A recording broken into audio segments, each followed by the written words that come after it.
Spoustu klientů se mě vlastně před léto ptá, jestli si vůbec můžu dopřát nějakou zmrzlinu. Vždycky jim vysvětluji, že to je velice jednoduchý a dneska jsme si pro vás vlastně připravili takový jeden z nejjednodušších receptů a dá se k tomu krásně využít sezónní ovoce. Navíc vlastně citrusy, jako tady máme připravený kiwi a ananas, je vlastně ochlazující ovoce, takže v létě naopak se doporučuje konzumovat, protože pomáhá vlastně s termoregulací. A navíc obsahuje spoustu vitamínu C, takže pozbuzuje metabolismus, má minimum kalorií a v podstatě do té naší zmrzliny nebudeme používat ani klasický cukr. To ovoce samo o sobě je vlastně hodně už sladké, ale na dosazení, kdo vlastně ještě potřebuje, může použít med nebo nějaké jiné přírodní sadidlo.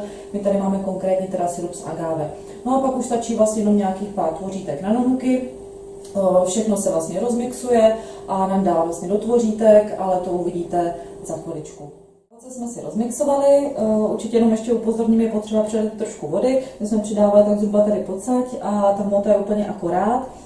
Teď si vlastně vezmeme tvořítka na nonuky a aby to i hezky zledově vypadalo, tak jsme si ještě pár koleček kiwi takhle nechali jakoby na plátky a vždycky teda vložíme jedno kiwi do nonuku.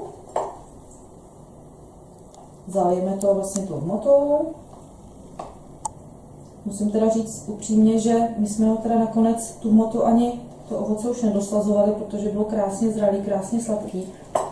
No a vlastně přidáme už jenom, to zakončíme držátkem a dáme zamrazit.